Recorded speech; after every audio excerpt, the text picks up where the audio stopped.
He was screaming in pain. His head was tilted unnaturally to one side, and his body trembled every time he tried to move. He kept trying to stand up, over and over again, as if he believed that if he could just get on his feet, someone would finally notice him. But people walked past. Some slowed down. Some looked for a second. Then they kept going. He was lying there on the roadside, desperate and broken, calling for help in the only way he could. Only one young girl stopped.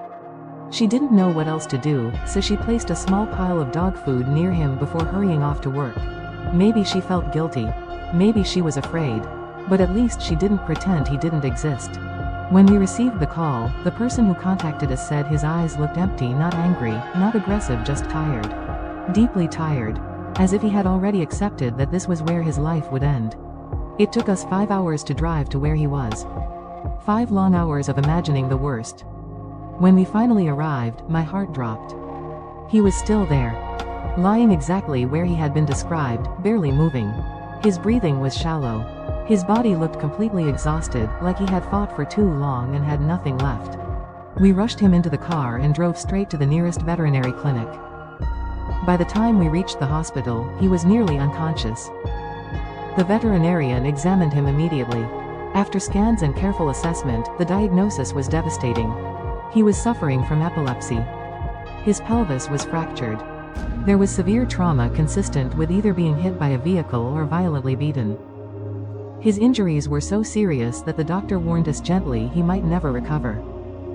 In that moment, I felt the weight of uncertainty pressing down on us. But when I looked at him, even in his fragile state, there was something in his eyes. He didn't want to give up. So neither could we. The medical team poured all of their energy into stabilizing him.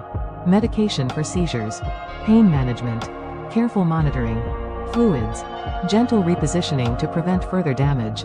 The first few days were critical. Every small sign of improvement felt like a fragile victory. Then, a few days later, something happened. He ate. It wasn't much. Just a few small bites. But after everything he had been through, that small act felt monumental. I remember smiling through tears because I understood what it meant. He was choosing to live. That tiny movement lifting his head to eat was more than a physical action. It was a turning point. A shift in his story. From surviving to fighting. His will to live was stronger than any of us expected. On the 20th day, I began helping him try to stand again. His legs trembled violently. His back end collapsed under his weight. Every attempt looked painful. But he didn't stop trying. We supported him with harnesses, soft braces, and patient hands. Step by step, second by second, we encouraged his muscles to remember what it meant to move. There were days when progress seemed invisible. Days when I wondered if we were asking too much of him. But then he would look up at me tired, determined, and try again. Even when his legs were weak, he moved constantly. Not recklessly, but restlessly. As if he was afraid that if he stopped moving, he might lose everything he had regained. Weeks passed. Then months. 3 months after that desperate call, something incredible happened. He stood. Not for a second. Not with full support. He stood on his own. And then, he walked. Slowly. Unevenly. Carefully. But he walked.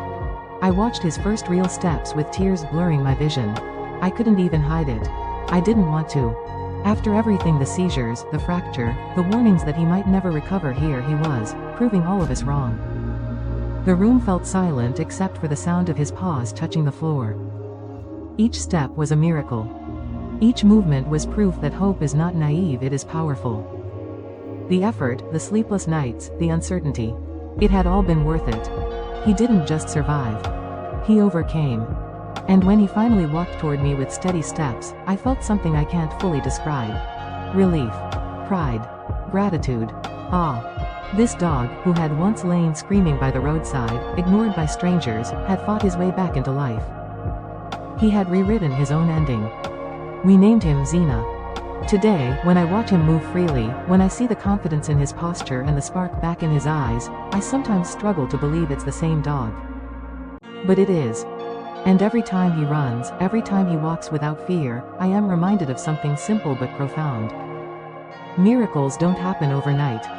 They happen through patience, persistence, and refusing to give up when everything feels hopeless. Zena is not just a survivor.